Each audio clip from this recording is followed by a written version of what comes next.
Hello, I'm Alison McGreavy and I'm going to talk to you about mob programming in 10 minutes. Right, so what is it? Okay, Woody Zuhl and his team discovered mob programming a few years ago, and Woody says it's all the brilliant people working on the same thing at the same time, in the same place and at the same computer. This stems from strong pair programming, which was started by Llewellyn Falco, who says, for an idea to go from your head into the computer, it must go through someone else's hands. So strong pair programming is where you have one person who's the driver, who's at the keyboard, and the other person is the navigator, who tells the driver exactly what to put into the computer. Why would you do this? So mob programming is an extension of strong pair programming with a lot of people in the room. Woody Zuhl's team have worked this way for a few years and say that it increases productivity. You get the best of everybody. For example, the productivity of a developer over a day goes up and down, so this cancels out if you have a few people in the room. In order to do so, you need a high level of communication, and this gives smaller feedback loops. For example, if you have a tester in the room, that will improve focus on quality, and if you have a product person in the room, it will improve focus on business requirements, and you can learn from others.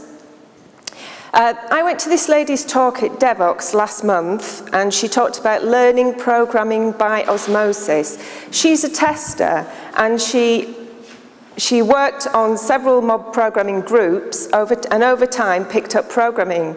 And she also tests other testers, she teaches other testers test scenarios using mob programming, mobbing she calls it, because it doesn't have to be programming.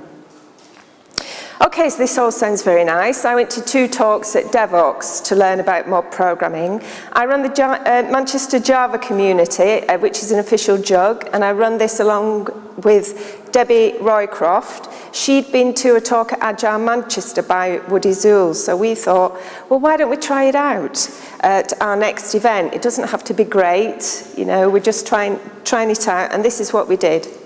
So this is the order, this is the room that we have. This shows all the roles. We had a driver sitting at a laptop, which was plugged into the screen, so everybody could see. Everybody else was sitting down here, but all contributing. The navigator on the left there was the only person to tell the driver what to put into the computer. And the facilitator kind of keeps the peace. And they're all smiling because we fed them beer and pizza beforehand. Okay. And these are the rules. Just be nice. It is scary talking in front of a lot of people. It is scary coding in front of a lot of people. We had people like here from all different jobs or different companies, different levels. So we were to have kindness, consideration and respect towards everyone. This is what we chose to do, a Mars rover Kata, which is developing an API that moves a rover around on a grid using IntelliJ, Java 8, Maven, test-driven development and JUnit. We had a timer that's set for 4 minutes, so every time this beeped, the driver should have stopped, was supposed to stop, and then we swapped round. So the navigator became the driver and we had another navigator, and the driver restarted the timer. So this is some proof that it happened. This chap in the middle here, he's not a programmer at all. So he was the only driver, actually, who sat there and waited for instruction from the navigator. Okay, so after an hour, we had a retrospective. And this is what we could have done better. These are some of the comments we got back. We need design boards and multiple screens. Yes, I agree with that. We didn't have the facilities. Takes too much time if everyone isn't on the same page. Nobody liked the timer at all. They continued to type.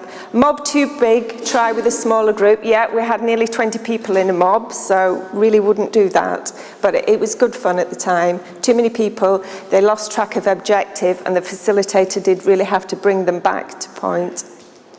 And this is what people said about the roles. It's hard driving with my mouth shut, hard not to just type ideas, need to know when to shut up. Being a navigator was initially confusing, and it took a while to get what everyone was trying to say. What went well? It was quite friendly, it was quite a nice atmosphere, and we had a good mix of abilities, good to learn other approaches. People said it was actually good to learn, good to see how other developers from other companies approach the problem. Discussions were interesting, it was good that non-coders took part, nice approach to get into one's head, and no merge conflicts as done as a team.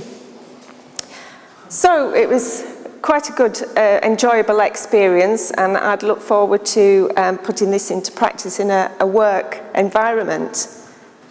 Have some resources there, links to the talks that I've been to, and that's it. Thank you very much.